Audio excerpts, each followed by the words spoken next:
Hello everyone, সবাই কেমন আছো? আশা করি সবাই খুব ভালো আছো, আর আমিও ভালো আছি।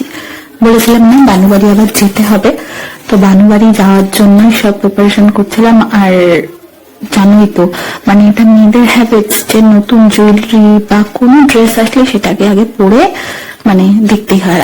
আর তাদের মধ্যে আমি সবার ফার্স্ট।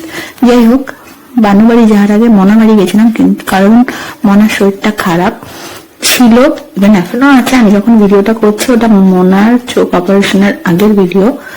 আমি অপারেশনের ভিডিও দেখাবো না, দেখাতেও চাই না, কিছু জিনিস পার্সোনালি থাক, আর সেটা খুব সেন্সিটিভ কন্টেন্ট, তো একদমই না। যাই হোক, মনাকে দেখে সেদিন সন্ধ্যেবেলায় মানে দেখতে গেছিলাম।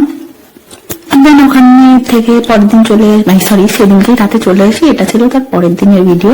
পরের দিন সকাল সকাল তাড়াতাড়ি উঠে খেয়ে দেয়, তারপরে ড্রেস পরে কিছুক্ষণ রেস্ট নিচ্ছিলাম। তারপরে এই যে সব ব্যাগ গুছিয়ে যাচ্ছিলাম বানুবাড়িতে। আর যেহেতু রাস্তা অনেকটা, ডিস্টেন্স অনেকটাই, বেশ 2-2.5 ঘন্টা লাগে, তার জন্য তো একদিনের জন্য যাওয়া যায় না, বেশ কয়েকদিনের জন্যই যেতে হয়।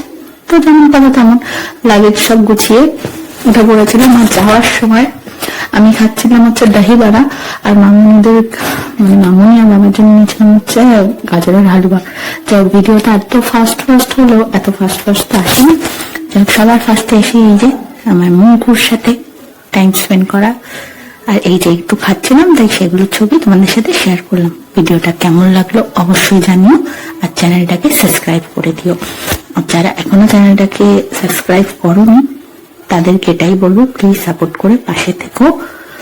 আর দেখা হবে নেক্সট কোনো ভিডিওতে। আর আমার ভিডিওগুলো কেমন লাগছে অবশ্যই আমাকে জানিও। আর এটা বাই দ্য ওয়ে যেদিন এসছি এটা তার পরের দিনের ভিডিও। আমি ভাবলাম যে একসাথেই করে নি। তো ওই যে তেঁতুল কাটছিল আর আমি একটু বেরিয়েছিলাম, আমি একটু মেহেন্দি পরেছি, কেন পরেছি সেটাও জানতে পারবে। তো একটু বেরিয়েছিলাম, দরকার ছিল, আমি বাবাই মাঙ্কু।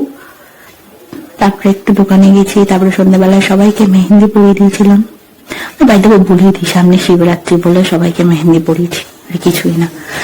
যাই হোক, সবাই ভালো থেকো, টাটা।